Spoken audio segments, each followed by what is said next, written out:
प्रश्न संख्या 8, पर्यावरणीय प्रदूषण। पर्यावरणीय प्रदूषण को रोकने के लिए एक व्यक्ति के रूप में आप क्या उपाय करेंगे? पर्यावरण प्रदूषण को रोकने के लिए एक व्यक्ति के रूप में आप क्या उपाय करेंगे? तो पर्यावरण प्रदूषण को रोकने के हेतु किए जाने वाले व्यक्तिगत प्रयास, यहाँ व्यक्तिगत प्रयास के मतलब हुआ एक व्यक्ति के रूप में। आप ढेर सारा व्यक्ति नहीं हैं, आप एक व्यक्ति हैं, तो आप क्या प्रयास कर सकते हैं? इंडिविजुअल इफोर्ट, मतलब इंडिविजुअल माने एक व्यक्ति के रूप में, इफोर्ट माने प्रयास। टू चेक के मतलब यहाँ हो गया रोकने के लिए।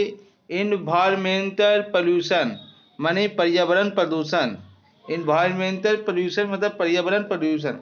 एक छात्र या छात्रा, या तो एक पढ़ने वाला विद्यार्थी हो, लड़का हो या लड़की हो, के रूप में पर्यावरण प्रदूषण को रोकने हेतु अपना सार्थक योगदान किया जा सकता है।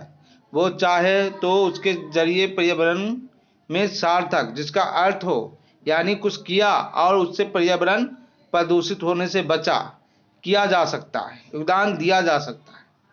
एक छात्र या छात्रा के रूप में भी पर्यावरण प्रदूषण को रोकने हेतु अपना सार्थक योगदान किया जा सकता है। अधिक से अधिक लोगों को पर्यावरण प्रदूषण के कारण उनके दुष्प्रभावों के बारे में जानकारी देना, जागरूक करना। आप एक व्यक्ति हैं, आप एक छात्र हैं, लेकिन आप घर घर जाके सबको ये बताइएगा कि पर्यावरण से किस कारण से पर्यावरण दूषित होता है और दूषित होने से क्या दुष्प्रभाव, क्या हानिकारक चीज़ होते हैं। सबसे पहले आदमी को डराया जाता है तो आदमी क्या होता है, उसके प्रति जागरूक होता है। अधिक से अधिक लोगों को पर्यावरण प्रदूषण के कारण होने वाले दुष्प्रभावों के बारे में जानकारी देना, बताना होगा कि तुम ऐसे रहोगे तो चेचक हो सकता है, वैसे रहोगे तो तुम बढ़िया से रह सकते हो। तो ये जानकारी देना है ताकि पर्यावरण कोई दूषित ना करे, जागरूक हो जाए सब। और दूसरी बात, जिप्सम ईंधन के प्रयोग को यथासंभव कम करना। अब जिप्सम ईंधन के बोलने का तात्पर्य ये हुआ कि आप कोयला जलाते हैं, आप पेट्रोलियम जलाते हैं, आप सीएनजी गैस जलाते हैं, उसको कम मात्रा कम करना है। मोटर स्कूटर, मोटर कार कम से कम प्रयोग करना।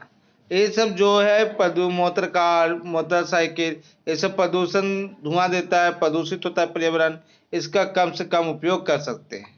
सार्वजनिक वाहनों का प्रयोग है ना, कम दूरी के लिए सरकारी साइकिल का प्रयोग या पैदल यात्रा।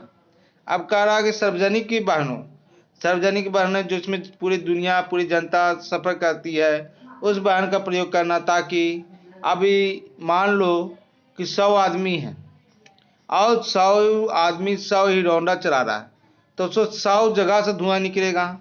अगर यही 100 आदमी एक बस पर सफ़र करे तो एक जगह से धुआं निकलेगा, यानी प्रदूषण उस हिसाब से कम हुआ। तो बस जो हुआ सार्वजनिक वाहन हुआ, सबके लिए वाहन हुआ, है ना। निजी वाहन आपका हीरो होंडा हुआ, जो कि कम से कम यूज करना चाहिए। इससे CO2 में कमी आएगी। अगर आपको कहीं जाना है तो पैदल चल जाइए या साइकिल से जाइए। इससे हीरो होंडा रहते हुए हीरो होंडा मत यूज कीजिए, इससे आपको कम से कम धुआं का CO2 का उत्सर्जन होगा। आगे लिखा हुआ पॉलीथीन को ना कहना, मतलब कि जब आपको कोई वस्तु आपको दिया जाए पॉलीथीन में, तो कहिएगा कि नहीं नहीं हमको पॉलीथीन में मत दीजिए, हम अपना थैला लाए हैं, आप मेरे थैले में डाल दीजिए। सामान लाने के लिए कपड़े का थैला का प्रयोग करिए, है ना। तो आपको कोई भी वस्तु खरीदना हो, आप थैला ले जाइए। सब्जी वाला को कहिए कि भैया हमको पॉलीथीन मत दो, हमको तौल के हमारे थैले में डाल दो, हमें तौल के हमारे थैले में डाल दो। उसके बाद जो है जल के दुरुपयोग से कम करना, जल के दुरुपयोग को कम करना, जल के दुरुपयोग को कम करना। 2 साल से। तो यहाँ कह रहे थे कि जल के दुरुपयोग को कम करना। अगर कोई पानी बहा रहा है तो दुरुपयोग हो रहा है, या पानी है ना का उपयोग नहीं किया जा रहा है, इसलिए पानी के जल का दुरुपयोग जो है कम करना चाहिए। इससे पर्यावरण भी कम दूषित होगा। वृक्षारोपण, अधिक से अधिक पेड़ पौधा लगाना और उनकी उचित देखभाल रेख करना। अब इस जो है 7 लोगों को है ना, एक व्यक्ति के रूप में आप वृक्ष को रोप सकते हैं। अधिक से अधिक पेड़ लगाइए। पेड़ लगाइए नहीं, उसका देखभाल कीजिए कि उसको कोई जानवर तो नहीं खा रहा है, उसमें कोई कीड़ा तो नहीं लग गया है ना। तो ये सारा काम करना पड़ेगा। आगे है संसाधनों का विवेक बुद्धि व बुद्धिपूर्ण किफायती उपयोग करना, है ना। संसाधनों का विवेक मतलब दिमाग से, बुद्धिपूर्ण है ना, बुद्धि से, किफायती मतलब सस्ता उपयोग करना। 3R, 3R का पालन करना, 3R का पालन करना।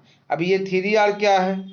तो पहला R हो गया रीयूज, पुनः उपयोग करो, है ना। दूसरा हो गया रिसाइकल, है ना, पुनः बना के उपयोग करो।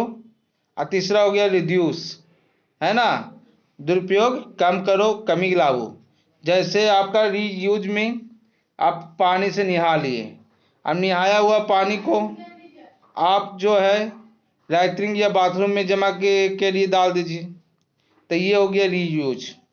आप रिसाइकिल के मतलब हुआ जो कागज हुआ, है ना, कचरे के रूप में बना, उसको फिर से कागज बना के दोबारा ले आइए और उसका उपयोग कीजिए, तो ये हो गया रिसाइकिल। रिड्यूस हो गया कि हर एक चीज़ को कम करना, पॉलीथीन को कम करना वगैरह वगैरह। तो ये सब पर ध्यान देना चाहिए। आगे है संसाधन। संसाधन का विवेक व बुद्धिपूर्ण उपयोग करना। पढ़ा चुके हैं 3R, रीयूज, रिसाइकल और रिड्यूस। अगला है विद्युत का मित व्ययिता से प्रयोग। विद्युत का मित व्ययिता से प्रयोग। ये जो मित का मतलब हुआ कम, विद्युत का कम से कम, व्ययिता माने खर्च, विद्युत का कम से कम खर्च करना, है ना। मित व्ययिता से प्रयोग करना मतलब कि कंजूसी से प्रयोग करना, मतलब थोड़ा अगर रहे तो थोड़ा जलाएं बल्ब, जैसी जाए लगे तो उसी बुता दिए। लोग आपको कह सकता है कंजूस है, देखो ना निकला तो बंद कर दे। लेकिन यह नियम है कि विद्युत को मित व्ययिता से कम करना। बिजली का पैसा बचाता था, हाँ, लेकिन अगर गांव में तुम बिजली बचाओगे तो गांव में बिजली मिलेगा गांव वालों को जिसको जरूरत है। अगला है आपका घरेलू जैव निम्नकरणीय अपशिष्ट कंपोस्ट, वर्मी कंपोस्ट बनाने में उपयोग करना। घरेलू जैव किसको कहते हैं? जो घर से जो अनाज सड़ा हुआ निकला, जो राइटिंग में हुआ, जो सड़ता गलता हो, उसको कहते हैं घरेलू जैव निम्नकरणीय। उसे कहते हैं घरेलू जैव निम्नकरणीय, जो सड़ सकता है। निम्नकरणीय का मतलब सड़ सकता है, टूट सकता है। अपशिष्ट को, है ना, कंपोस्ट, वर्मी कंपोस्ट बनाने में उपयोग करना। उसको खाद बनाने में उपयोग करो, उसको गाल दो, उसको सड़ने दो, जब पूरी तरह खत्म हो जाए तो उसको खेत में डाल दो और उसका उपयोग करो, है ना। घरेलू जैव निम्नकरणीय अपशिष्ट को कंपोस्ट, वर्मी कंपोस्ट बनाने में उपयोग करना। इसको वर्मी कंपोस्ट बनाने में उपयोग किया जा सकता है। तो ये आपका जो है चैप्टर आपका खत्म हो चुकी है ना, कंपोस्ट बनाना, ठीक है। और ये आपका हो गया, वो आगे है। अगला है आपका विद्युत का, ये हो गया, घरेलू हो गया। ऊर्जा के वैकल्पिक नवीकरणीय स्रोत का अधिक उपयोग करना। जो ऊर्जा का दोबारा उपयोग कर सकते हैं, नवीकरणीय स्रोत है, उसी पर उपयोग करना चाहिए। जो एक बार ख़त्म हो जाए उसका उपयोग नहीं करना चाहिए। तो ये आपका क्वेश्चन नंबर 8 आपका अंत हो गया है। और फिर मिलेंगे अगले आपके प्रश्न उत्तर में, है ना। ठीक है, तो रखते हैं, प्रणाम।